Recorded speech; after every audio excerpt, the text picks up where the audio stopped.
এটাই শিবলিঙ্গ, সাদা শিব।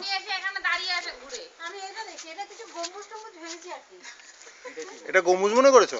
গম্বুজই তো, তুমি যা মনে করবে তাই। এটা আশ্রম, বাসুদেব মিশন। কে এক বাসুদেব বাবা, ওই পাশে গণেশ আলাদা শুয়ে আছে। বাসুদেব বাবার এত হয়েছে যে গণেশ পালিয়ে যাচ্ছে। কি আর করে গণেশ বাবা।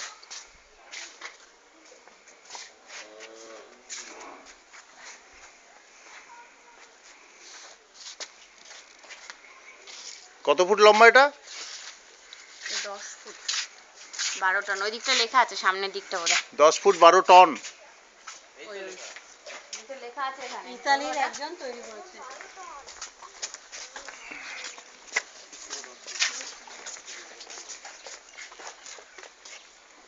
ক্রোয়েশিয়ার সামুদ্রিক শ্বেত প্রবাল দ্বারা নির্মিত এই শিবলিঙ্গ। উচ্চতা 10 ফুট, ওজন 12 টন। স্বপ্নাদেশে ইটালির স্বনামধন্য অ্যাটর্নি মিস্টার পাইরাস কর্তৃক প্রতিষ্ঠিত।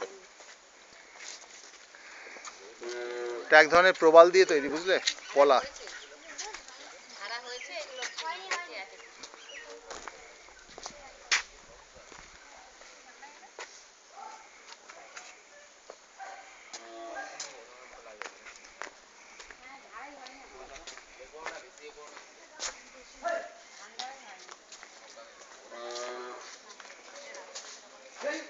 বাসুদেব বাবা।